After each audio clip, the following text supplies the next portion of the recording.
Hello, folks. Well, we're in the middle of this big series. It turned out to be way bigger than I thought it would be, but that's how these things go.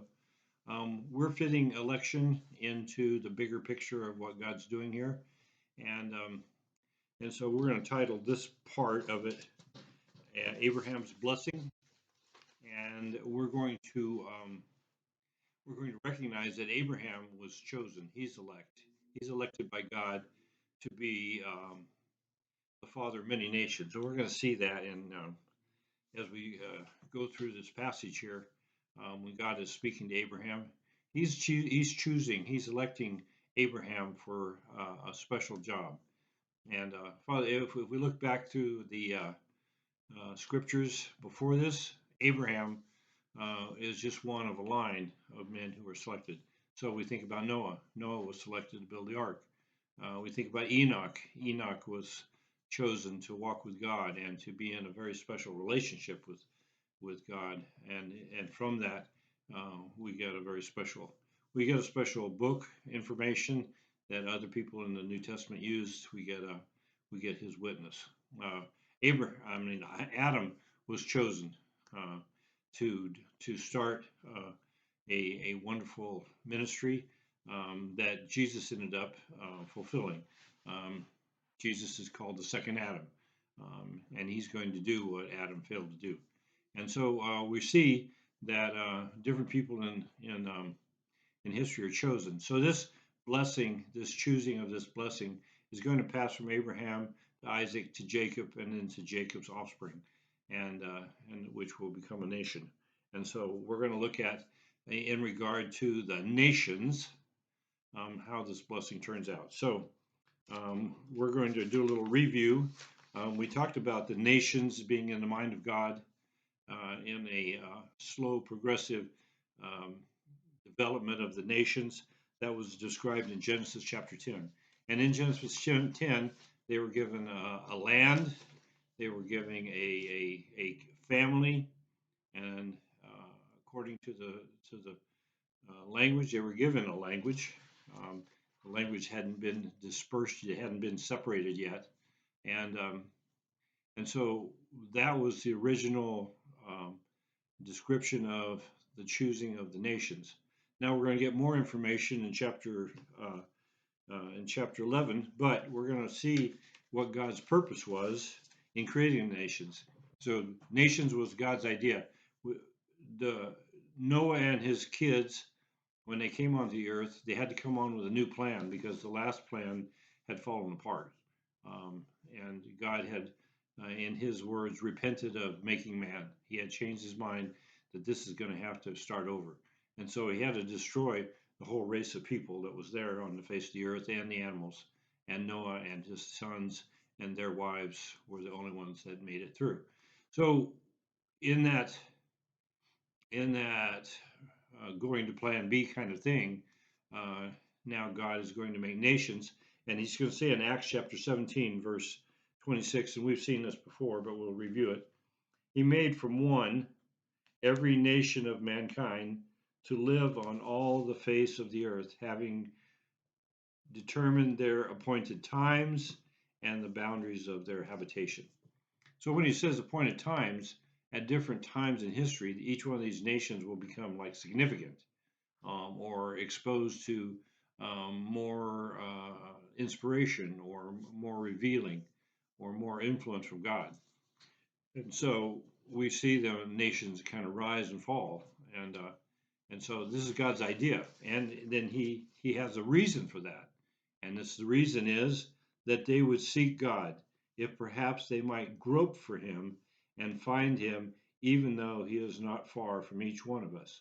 Now, this process here talks about, and it sounds like an individual, like individual by individual, like people are involved in this place, time, history, nation, circumstance, and they are looking for God. They start looking for God because everything is breaking down around them. Things are not working. The nation thing is not working. And so God knows that in the division of the people, there's going to come these problems. And in these problems, there are going to be people who are searching for the truth, seekers. And so God says he's going to put that in there, that they're going to search him for him to find him, and he's going to make sure that he's not very far away from that. And so that means they'll be found, and it means their life will be changed. So, so that's his plan. So when he starts this nation thing, it's not just a random thing, and it's not just we're going to try this. No, this is his plan. Okay, and so we're going to see if this plan actually works, because it actually starts breaking down right away. Because there's a group of people and Elohim who are working against that plan, and they want to keep one people, and that happens in Genesis chapter 11, when the Tower of Babel, that story, Tower of Babel. And so in that place and time, God has to supercharge his plan of making nations, and he actually confuses all their language. So in your nation and in your people, you will understand the language, but everybody else you will not. And so that's going to force you to move away just to be able to function, to be able to associate, to be able to do the things of life. You're going to have to move away from the big group. And so he splinters the peoples into, he forces them into the nations. And so at that point, if we review what we learned in Deuteronomy chapter 32, verse 8, that he also attributed to each one of those nations to one of the members of his heavenly council, his Elohim council. And the Elohim council, there's 70 entities. We found out we're probably most likely in the council. He never says, but he indicates there probably is. And from the 70 nations, and so he attributes each one of them to a ruling Elohim in the spiritual realm. And so as that's been done, now we're going to go to the second part of that plan, dividing the nations. And now we're going to look at the plan to bless the nations, and that comes through Abraham. And so we're going to look at that in Genesis chapter 12, verses 1 through 3. And I see that as the direct result. So in chapter 10, he talks about the idea of the nations. Chapter 11, he talks about the people forcing his hand, so he has to force make the nations. And in chapter 12, he gives out the instructions for the blessing or the redemption. I'm going to call it the redemption of the nations. Okay, so we're going to look at that, verses 1 through 3 of chapter 12. The Lord said to Abram, "Go forth from your country and from your relatives and from your father's house to the land which I will show you. And I will make you a great nation, and I will bless you, and make your name great, and so you shall be a blessing. And I will bless those who bless you, and the ones who curses you I will curse. And in you all the families of the earth shall be blessed." Okay, we see that's pretty straightforward. A lot of blessing going on there. And the one little difference we're going to find is he uses the word mishpashan for clan, and in this English here translated as family, but it actually means clan, which is bigger than a family. And so he's going to say, in you all the clans of the earth will be blessed. Okay, so that means God has a plan in mind. This is going to be an ongoing thing, and in Abraham, they're going to be blessed. So in Abraham the man, we know now that we've been down the road a little ways that it's something in Abraham, and it's Abraham's seed, but we're going to see that later. But we see right here that he's starting, and he's going to choose this man, and we'll see that later too. He's going to choose this man to be one of the one plus nations. So there's 70 nations that have been created, and this is going to be 71. Well, those nations are at least 1 to 5 generations ahead of Abraham. So they've already started their little clan, and they're 1 to 5 generations, and they're going to have a benefit, as Abraham is only going to have one child that actually qualifies. The other children don't qualify, and they're going to have to go off and be splinters to that, and kind of attach themselves to other nations. But the main player for Abraham is Isaac, and and in this generation, he's only going to have one that goes forth. So now we're going to see a numbers thing. So we're going to go to Genesis chapter 22, and I'm going to suggest, because we're going to go so fast, that you write down these scriptures that you can do like the Bereans and verify everything that I say. So Genesis chapter 22, we're going to look at these things in a different context, starting in verse 17. And it says, so this is right after he's asked Abraham to sacrifice Isaac, okay? And the sacrifice of Isaac was a test. He passed the test, and then he supplied the sacrifice. And so after this has gone down, then he says this, by myself I have sworn, declares the Lord, because you have done this thing and not withheld your son, your only son. Indeed, I will greatly bless you. He blessed you before, but now he's going to greatly bless you. I will greatly multiply your seed as the stars of the heavens and as the sand which is on the seashore. And your seed shall possess the gate of their enemies. And in your seed, now this is where that what's inside of him that's going to be a huge blessing. In your seed, all the nations of the earth shall be blessed. Now we've gone from clans to nations because we're going along in time, and we're looking towards the future. Abraham's going to bless the nations immediately with his presence, but he's going to bless them even more through his seed down the road. Okay, and in your seed, all the nations of the earth shall be blessed because you have obeyed my voice. So um, we see this, the beginning blessing is now expanding in context. There's going to be some adversarial things because there's going to be enemies, and his seed's going to control the gates of his enemies. That's something that will play out in a different context, not so much with us and with what we're studying right now. But so we see that this is now developing, and he says the part about your seed will be as the stars of the heavens and as the sand which is on the seashore. Well, there's another dynamic that's happening here with Abraham. We're going to look at it in Galatians chapter 3, verse 6 through 9. So Galatians 3. So starting reading here in verse 6, even so Abraham believed God and it was reckoned to him as righteousness. Okay. And so therefore be sure that it is those who are of faith who are the sons of Abraham. So now Abraham is going to have sons from every nation on the earth because there's going to be different people here and different people there that believe God just the way Abraham does. And now God is going to attribute them as his seed, as his faith seed. And so they are not genetically connected, but they are faith connected. And so God has enhanced this blessing that he's putting on Abraham. And the scripture foreseeing that God would justify the Gentiles. Okay, now it's not just the nation Israel, it goes outside to the other nations. Let's see, I lost my place. Okay.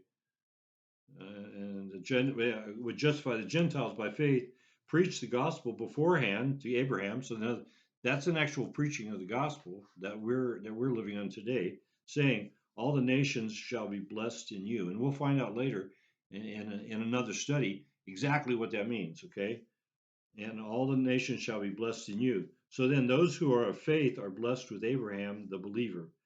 Let's see how far we're going to. That was through 9, and then we're going to jump to 14, I believe. Okay. In order that in Christ Jesus the blessing of Abraham might come to the Gentiles, so that we might receive the promise. Here's part of the promise: the Spirit through faith. Okay, so this has gotten bigger. Just because Abraham passed the test, now this thing has gotten bigger, and so now, and God is being prophetic too, because He knows He's going to set up a plan. We're going to talk about that plan, how people are going to be blessed. So, so we're going to talk about the first way as Israel being that blessing. So we're going to look at who that's going to be in Deuteronomy chapter 9, verse 1 through 6. We're going to see that God is making a choice of a group of people, and He's going to use this group of people to accomplish certain things. So listen to what God says about that. Hear, O Israel, you are crossing over the Jordan today to go into the dispossessed nations, greater and mightier than you, great cities fortified to heaven, a people great and tall, the sons of the Anakim, who you know and of whom you have heard it was said, who can stand before the sons of Anak? Know therefore today that it is the Lord your God who is crossing over before you as a consuming fire. He will destroy them, and he will subdue them before you, so that you may drive them out and destroy them quickly, just as the Lord has spoken to you. Okay, so this is the process. Okay, that do not say in your heart when the Lord your God has driven them out before you, because of my righteousness, the Lord has brought me in to possess this land. but it is because of the wickedness of these nations that the Lord is dispossessing them before you. So all the nations were given a piece of land. Well, the sons of Canaan were given this piece of land that now is going to be given to Isaac, Abraham, Isaac, Jacob, and his children. Now, why is that? Now, God gave it to Canaan. Why is He giving it now to Abraham? Is it because of their wickedness? I mean, we don't even have a clue how wicked their wickedness was. I mean, if you spend some time, and we're not going to spend time on that, but their wickedness was so wicked, so very wicked, that they had to be eliminated from the face of the earth. Now, there was a group of people that was wicked before. That was the people before the flood. They were so wicked that God had to eliminate all of them. Well, this one group of nations has taken up that same wickedness, and now they have to be eliminated. And so God's going to take that land, which is a very special land, and He's going to give it to Abraham, and that's going to be the basis of another thing that's coming up. Okay, so I'm going to continue reading. So know them. Oh, it's not for your righteousness or the uprightness of your heart that you're going to possess. Oh, it's because of wickedness. That's good.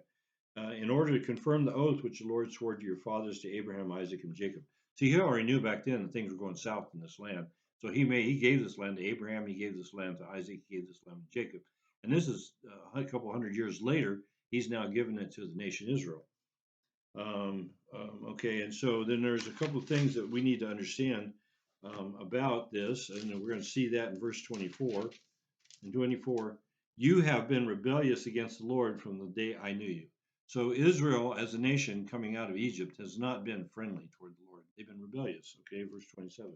Remember your servants Abraham, Isaac, and Jacob. Do not look at the stubbornness of this people or at their wickedness or their sin. Okay, so he's asking, Moses is talking to God and say, hey, think about Abraham, Isaac, and Jacob. Think about those guys because they were pretty upright and you could be respectful of them. These guys are not respectful at all. There's stubbornness and they're wicked and they're full of sin. Okay, so that's got what God's got to work with.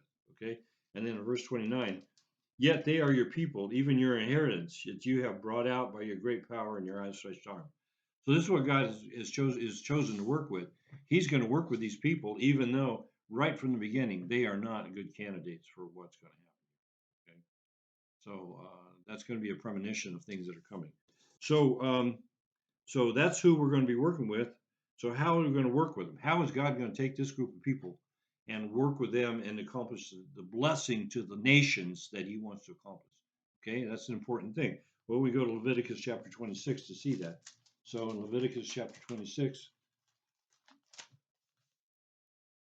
verse 1 through 13, or 4 through 13, God says, this is how I am going to get the attention of not only you, but everybody around you. They're going to see this. So listen carefully. I will give you rains in their season, so that the land will yield its produce, and the trees of the field will bear their fruit. Indeed, your threshing will last for you until the grape gathering. The grape gathering will last until the sowing time. You will thus eat your food to the full and live securely in your land. And I also shall grant peace in the land, so you may lie down with no one making you tremble. I shall eliminate harmful beasts from your land, and no sword will pass through your land. But you will chase your enemies, and they will fall before you by the sword. 5 of you will chase 100, and 100 of you will chase 10,000, and your enemies will fall before you by the sword. So I will turn toward you and make you fruitful and multiply you, and I will confirm my covenant with you. And you will eat the old supply and clear out the old because of the new. Moreover, I will make my dwelling among you, and my soul will not reject you. And I will also walk among you and be your God, and you shall be my people. I am the Lord your God who brought you out of the land of Egypt, so you would not be their slaves, and I broke the bars of your yoke and made you walk erect. Okay, so this is going to be a nation. They're never going to have a famine. They're never going to be without rain. They're always going to have plenty of food. They're always going to have plenty of everything. And everything they do is just going to turn into money or turn into prosperity.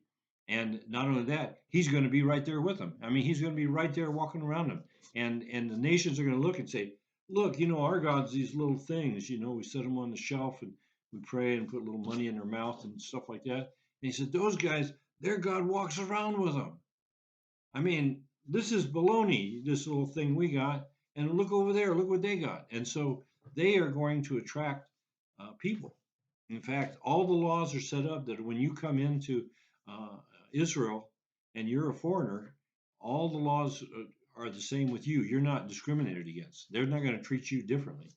But people see people in our country. They're thinking about, oh, the immigration. That's a wonderful thing. Look at God let all the people come in. Well, there was a rule that that was for the local people and for the other people. If you worship an idol, that's capital punishment. And so if you're going to come to Israel, no more idols. You're not supposed to do it. It's capital punishment. If this was all running just like God set it all up, and they're obeying Him and they're staying away from idolatry, you come in and say, hey, I want to be part of this. They say, fine.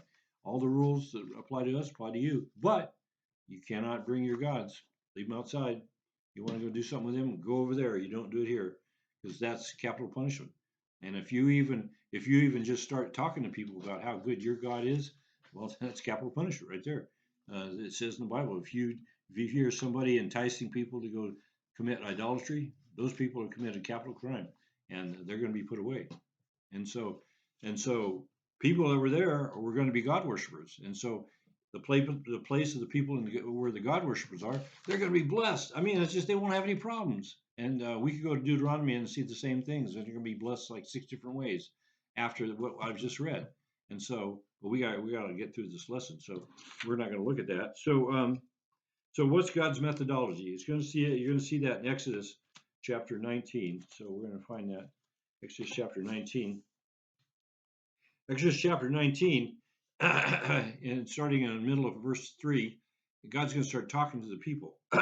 He says, he's talking to Moses, thus you shall say to the house of Jacob and tell the sons of Israel, you yourselves have seen what I did to the Egyptians, and how I bore you on eagle's wings and brought you to myself. Now, then, if you will indeed obey my voice, keep my covenant, then you shall be my own possession among all the peoples, for all the earth is mine. Okay? So you're going to have this stamp of approval on you that nobody else gets. Okay?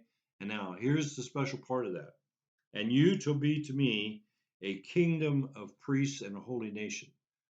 That's what's about you. You're going to be holy toward me, and then you're going to be a bunch of priests. Every single one of you is going to be a bunch of priests. Okay, and now how does that work out? Well, it works out by you being priests, and so we're going to look at people doing things that changed people's minds. There's stories in the Bible, and we're going to look at a list that I came up with of what do priests do when they're dealing with people. Okay, and so and you shall be to me a kingdom of priests and a holy nation. These are the words you shall speak to the sons of Israel. So this is the outline of the blueprint of what God wants to accomplish. Every person on when this all starts, and this is all going to go south, just like it always does, and then the Levitical people are going to have to pick up the priesthood.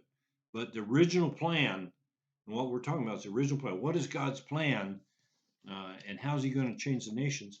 He's going to make this nation so prosperous that nobody can ignore them, and so they're going to come to find out, and we're going to read stuff like that, and then they're going to be changed. Their mind's going to be changed. They themselves are going to be changed because they came in contact with these people. These people are priests of God. That is the main game. So I'm going to do 6 stories real quick, and we're going to see um, how this works out. Genesis 34, 20 through 23. So this is even before the nation Israel. This is when Jacob and his boys are walking around. But it shows human nature, and so that's why we're doing this 20 through 23. So this is a story. So Dinah is Jacob's daughter, and she's been molested / raped, and so they want to capture her and keep her, and for the guy that raped her to marry her. Okay, so this is pretty sketchy right here. Okay, and so how's it going to happen? So Hamor and his son Shechem come to the gate of their city and spoke to the men of their city, saying, these men are friendly with us, therefore let us live in the land and trade in it, for behold, the land is large enough for them. Okay, here's our strategy. So they think they have a strategy. Let us take their daughters in marriage and give our daughters to them, only on this one condition. These guys laid a condition on them. We'll do this under one condition, okay? And will the men consent to us to live with us to become one people, that every male among us must be circumcised as they are circumcised? Now, this circumcision is the religious ritual before God that confirms the land covenant that they're allowed to live in this land. And so um, they want to be with Jacob and his boys because they're rich. Okay, so that's what happens when you're around rich people. You want their stuff. Okay, and so they're saying, okay, they said we got to join their religion to get their stuff. So how about it, guys? Let's join their religion. We'll be part of it, and we'll end up with their stuff. Okay, so will not their livestock and their property and all their animals be ours? Only let us consent to them, and they will live with us. So richness in a group of people attracts people. And so they said, we want to be a part of this and we'll accept their religion because the only aspect of religion they knew about was circumcision. We'll accept that and then we'll intermingle with them and we'll end up with all the richness. Okay. Well, that's human nature. And so we know it all goes south because the boys of Israel did not honor the calling of God. In fact, may not even have known about it. Their dad, maybe their dad didn't sit down and talk to them. Maybe he didn't. I don't know. Okay, so they had a lot of problems in that family. Okay, the next thing we're going to look at is Joshua chapter 2. So in Joshua chapter 2, we're going to meet a lady named Rahab. And so um, in this thing, she's going to be talking to some spies. So chapter 2, verse 8 through 11.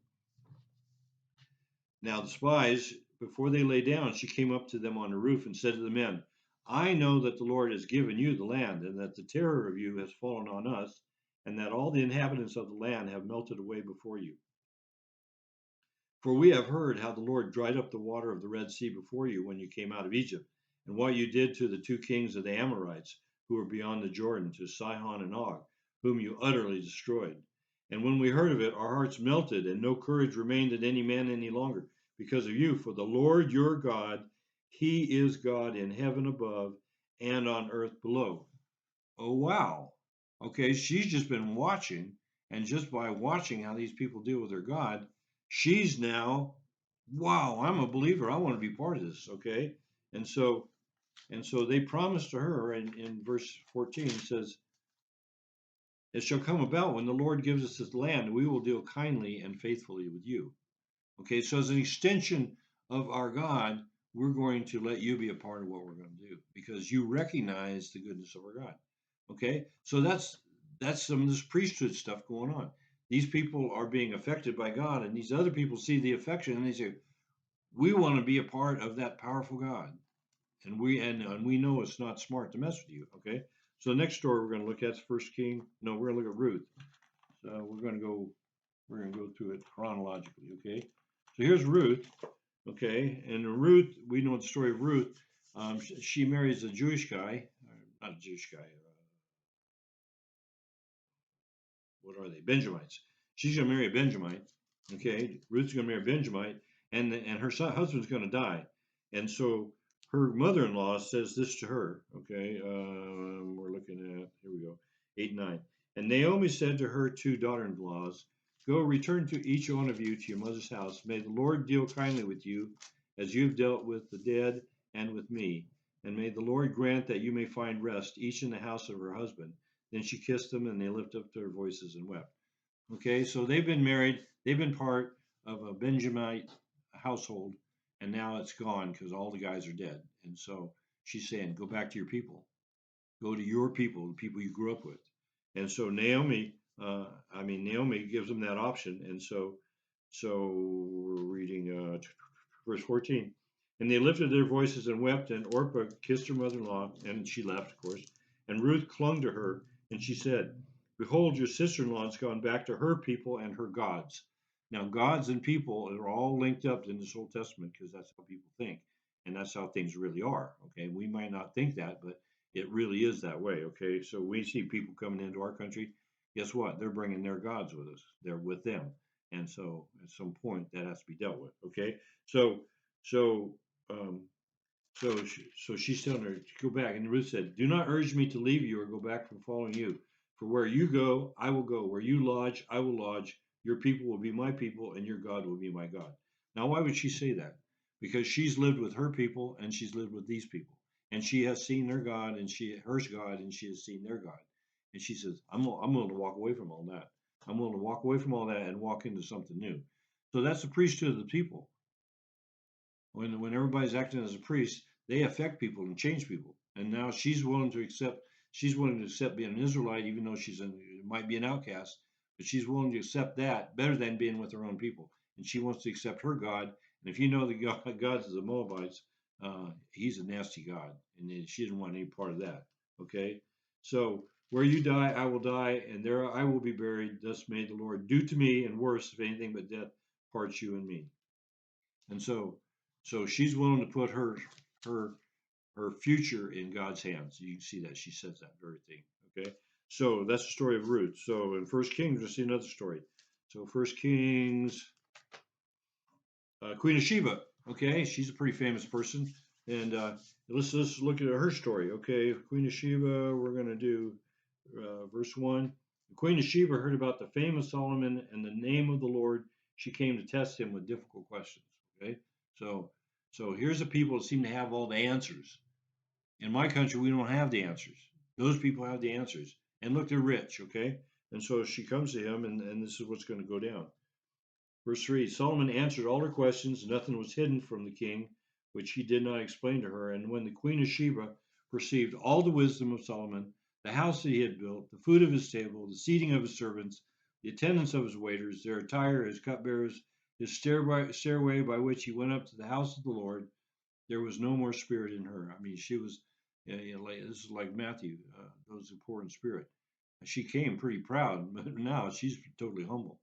This guy's got it together, and everything they do is just like first class, and I'm like third class. Okay, and so then she said to the king, "It was a true report which I heard in my own land about your words and your wisdom. Nevertheless, I did not believe the reports until I came, and my eyes have seen it. And behold, the half was not even told me." Okay, the stories that she heard over there about this wonderful place, the stories that weren't even anywhere near as wonderful as it really is. Okay, behold, it was not told me. You exceeded in wisdom and prosperity. The report which I heard, how blessed are your men, how blessed are your servants who stand before you continually and hear your wisdom. And here's the point. Blessed be the Lord your God, who delighted in you to set you on the throne of Israel, because the Lord loved Israel forever. Therefore, he made you king to do justice and righteousness. Okay, justice and righteousness are the pillars of God's own throne himself. And here he set up another man. He set up a man who's standing for the same things. And it's changing this woman, and now she's a God believer. Okay, she heard about the prosperity and the coolness, and she went, and now she's a God believer. She's been changed, and this man's life has been a priesthood to her. Okay, so so now that was First Kings. So we're going to go to Second Kings. Second Kings is another important man here. You guys have all heard of Naaman, right? Okay, well, we're going to touch on Naaman a little bit. 2 and 3, 14, 17. So the Arameans had gone out in bands, had taken captive a little girl from the land of Israel, and she waited on Naaman's wife. Okay, here's the first Israelite he runs into. She's a little slave girl. Okay, she said to her mistress, "I wish my master were with the prophet who's in Samaria, then he would cure him of his leprosy." Okay, so this little girl is being loving. Okay, I can't even believe this story. She's being loving to these people that captured her. I can only guess that maybe they're treating her well, but she's being loving to these people, and she wants her master to be with the prophet. Okay, well, where's that going to go? 14 to 17. So, so we know the little drama that goes on before that happens, but when it does happen, here's how it goes down. He went down and dipped himself 7 times in the Jordan, according to the word of the man of God, and his flesh was restored like the flesh of a little child, and he was clean. And when he returned to the man of God with all his company and came and stood before him, he said, "Behold, now I know that there is no God in all the earth but in Israel." Okay? He knows about other gods. He knows about a bunch of other gods. In fact, verse 17, he'll talk about the God of his country, a God called Rimmon. And I don't know what that guy's into. Okay? He's an Elohim. And he was attributed that to that land that they live in. And so, and obviously he's not doing a great job, because this guy knows him, and he says, "Nope, that guy's nothing." He says, "Whose God is your God?" And and so please take a present from your servant. And And the prophet said the right thing. As the Lord lives, before whom I stand, I will take nothing. And he urged him to take it, but he refused. Okay? So then Naaman said, if not, please let your servant at least be given 2 mules loads of earth, for your servant will no more offer burnt offerings nor sacrifice to other gods, but to the Lord. Okay, so they understand the connection of a God with his land. So he's going to take some of the land back to him, maybe make a little raised bed in his back garden with the land from Israel, dirt from Israel, and that place there, he's going to offer his sacrifices, because his sacrifices, he only wants to go to the God of Israel. So he gets the land of Israel. He's going to build an altar on it to Israel. Probably take some rocks too, and build an altar. And so he only wants to sacrifice to the God of heaven because he has learned the God of heaven is the only real God. Okay, so you see what's happening here? Okay, this is what's supposed to be happening on a huge scale when everybody was doing what's right. Okay, but right now there's just a few little people here and there doing the right thing. But when it was a whole nation like that, they were going to draw people from all over the earth, and everybody from the earth would go, golly, we want to live this way. Golly, we want a piece of this action. We want your God to be our God, because blessed is this nation whose God is the Lord. So this is the beginning of an exciting thing, as this was all working just the way it was supposed to. And these are examples of when it did happen. People saw God working with his people, and they wanted a part of it. So we had Rahab, we have the people of Shechem, we have Ruth, and now so the next story we're going to look at is actually Jonah. So the book of Jonah, and Jonah is going to be talking about some of the nastiest people on the face of the earth, these Ninevites. So in verse 4 and 5, I'm not going to do the whole story, but I'm going to pick out these verses. Verse 4 and 5, the Lord hurled a great wind on the sea. It's Jonah 1, 4 and 5. And there was a great storm on the sea. The ship was about to break up. And the sailors became afraid, and every man cried to his God. Okay, these sailors come from every nation all around. Okay, and they all bring their own little gods along, and their God is who they talk to. Okay, so each man was crying out to his own God. So there's maybe, I don't know, 10, 15 gods represented here, and they threw the cargo out, which was in the ship into the sea to lighten it. But Jonah had gone below into the hold of the ship to fall asleep. So, I mean, this isn't bothering Jonah because he knows whose hand he's in, okay? So in verse 8, they said, hey, tell us now, on whose account has this calamity struck us? What's your occupation and where do you come from? What's your country? What people are you? And he said to them, I am a Hebrew, and I fear the Lord God of heaven, who made the sea and the dry land. Okay? He says this because they all know who this is. This information has gone all around the world. There's our God who's done whatever, but then there's that God over there. He's done it all. Okay? And so here's how they respond when he says this. Then the men became extremely frightened. They said, how could you do this? For the men knew that he was fleeing from the presence of the Lord because he had told them that.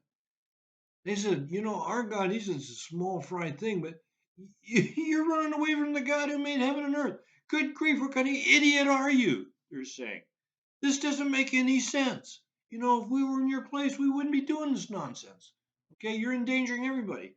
Okay, so that's how the story's going, and so verse 15 and 16, so they picked up Jonah and threw him into the sea, and the sea stopped raging. And here's what what's the impact on the people. The men feared the Lord greatly, and they offered a sacrifice to the Lord, and they made vows. Who they make vows to? They made vows to that God. Maybe they're going to swear off their phone, or swear off their drinking, or swear off pornography, or swear off something to honor this great and mighty God who just saved their lives. Their lousy little lives on the sea. And when you're on the sea and it's going crazy, you're just a small piece of that pie. And so that's what they know. Okay. And so now we're going to get to the other part of this story, chapter 3, verse 4 through 10. So those people, their lives are changed because they've been in contact with a prophet of the real living God. Okay. And so now they're going to throw their gods away. I promise it's the first thing they did before they made sacrifices to the God of heaven, the God that made heaven and earth. They threw their little gods in the water. They just all went over the side. This is a bunch of nonsense. These guys can't do nothing. Okay? And the God who got heaven and earth, he made the storm stop. The storm that scared us to death. Okay? So that changed their life. Okay, being in God's people. Okay, so here's another change of life. Jonah began to walk through the city one day's walk and cried out and said, "Yet 40 days and Nineveh will be overthrown." And the people of Nineveh believed in God. And they called a fast and put on sackcloth from the greatest to the least of them. And when the word reached the king of Nineveh, he arose from his throne, laid aside his robe, covered himself with sackcloth and ashes, and issued a proclamation and said, "In Nineveh, by the decree of the king and his nobles, do not let man, beast, herd, or flock taste a thing. Do not let them eat or drink water. Both man and beast must be covered with sackcloth. Let them call on God earnestly, that each may turn from his wicked way and then from the violence which is in his hands. Who knows? God may turn and relent and withdraw his burning anger, so we shall not perish." These people had an innate understanding of who this God was, didn't they? And they understood that they were wicked. And when they came face to face with their own calling into judgment, they responded. And they responded correctly because it says right here, when God saw their deeds, that they turned from their wicked way, then God relented concerning the calamity which he had declared that he would bring upon them, and he did not do it. He turned from the calamity. The calamity was right there, and God was going to boom, put the fist right on top of that. And how did that information get there? Israel sent a prophet. That's what Israel was going to do. Israel was going to be there. They were going to do that. And as the prophetic office developed and the school of the prophets developed, and they sent them together, they'd send them out to every country. He says, "Hey, guess what? God says this is enough. You guys have done all your wickedness you've done, and it's time to stop." And we're saying that it's time. Okay, so this was the influence that Israel was supposed to have. Okay, so so we all know that it all went south because Israel did not stay with God and they did not keep the blessing. In fact, they went chasing after idols. And this story just scares me, the bejeebies out of me, because the United States started out as a Christian nation. And look at where we are today. It is shameful. It is shameful what we put around the world. It is shameful what we do in the world. It is shameful for the picture we do of the world. But why are the people coming to us? People kind of just floating over borders right and left. Why are they doing that? Why are they doing that? They come to hear about our God? No, they come to hear about our welfare system. Do they want to hear about our God? No, they don't want to hear it. Well, they can see. They can see. Do we even have a God? Or do we go to church and then do other things the rest of the week? So so so I made a list. We're running long on time. I made a list of the duties of a priest. And what does a priest do? And what is he expecting these people to do that would change people's lives? And I made a whole list, but one of them, they were supposed to oversee and interpret the covenant relationship with God. By number one, they were supposed to teach everybody in the whole country who should know the law of God. They should teach everybody to know the law of God. And number two, they were supposed to judge the law of God. These people said, "We're doing all this stuff," and this guy said, "Hey, you didn't do what the law of God said. You wronged me." So they go before the priest, and the priest says, "Here's what the word of God says. This is what he said the punishment is, so pay it up, man." And so now, they're falling under the rule of God, extended by men who had access to the Word of God. Okay, they would make sacrifice for the general sin nature of the people, but then they would make specific sacrifices for specific sin actions. Okay, they would determine wellness from leprosy and mold and fungus infections. They would determine the specific word of the will of God by the ephod and by the Urim and the Thummim. So you want to know what God wants to happen? Just go ask Him. Okay. Um, they would advise the rulers of the country with right rulership. What you're doing here is right. What you're doing over here is wrong. So stop this. Do more of this. Okay. They would announce when judgment was on a region, a nation, or a people.